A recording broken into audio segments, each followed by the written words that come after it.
Morning, everyone. Today I'm going to read from Marquez, Love in the Time of Cholera. And of course, I don't have to tell most of you, I'm sure, that 100 Years of Solitude is also a wonderful book, but this one seems a little more appropriate for the time.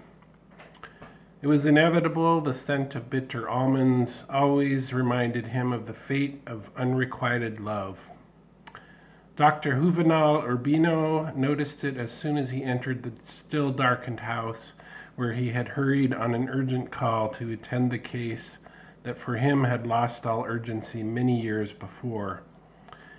The Antillean refugee Jeremiah de Saint-Amour, disabled war veteran, photographer of children, and his most sympathetic opponent in chess, had escaped the torments of memory with the aromatic fumes of gold cyanide.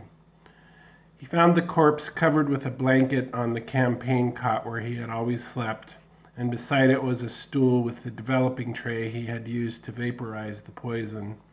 On the floor, tied to a leg of the cot, lay the body of a black Great Dane with a snow-white chest, and next to him were the crutches. At one window, the splendor of dawn was just beginning to illuminate the stifling, crowded room that served as both bedroom and laboratory, but there was enough light for him to recognize at once the authority of death. The other windows, as well as every other chink in the room, were muffled with rags or sealed with black cardboard, which increased the oppressive heaviness. A counter was crammed with jars and bottles without labels, and two crumbling pewter trays under an ordinary light bulb covered with red paper. The third tray, the one for the fixative solution, was next to the body. There were old magazines and newspapers everywhere, piles of negatives on glass plates, broken furniture, but everything was kept free of dust by a diligent hand. Although the air coming through the window had purified the atmosphere, there still remained, for the one who could identify it, the dying embers of hapless love in the bitter almonds. Dr. Juvenal Urbino had often thought, with no premonitory intention, that this would not be a propitious place for dying in a state of grace. But in time, he came to suppose that perhaps its disorder obeyed an obscure determination of divine providence.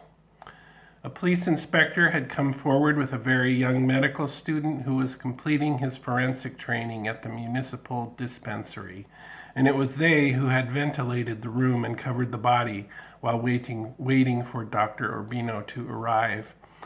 They greeted him with a solemnity that on this occasion had more of condolence than veneration, for no one was unaware of the degree of his friendship with Jeremiah de Saint-Amour. The eminent teacher shook hands with each of them, as he always did with every one of his pupils before beginning the daily class in general clinical medicine, and then, as if it were a flower, he grasped the hem of the blanket with the tips of his index finger and his thumb, and slowly uncovered the body with a sacramental circumspection. Jeremiah de Saint-Amour was completely naked, stiff and twisted, eyes open, body blue, looking 50 years older than he had the night before. He had luminous pupils, yellowish beard and hair, and an old scar sewn with baling knots across his stomach. The use of crutches had made his torso and arms as broad as a galley slave, but his defenseless legs looked like an orphan's. Dr. Juvenal Urbino studied him for a moment, his heart aching as it rarely had in the long years of his futile struggle against death. "Damn fool," he said. "The worst was over." He covered him again with the blanket and regained his academic dignity. His 80th birthday had been celebrated the year before with an official 3-day jubilee, and in his thank you speech he had once again resisted the temptation to retire.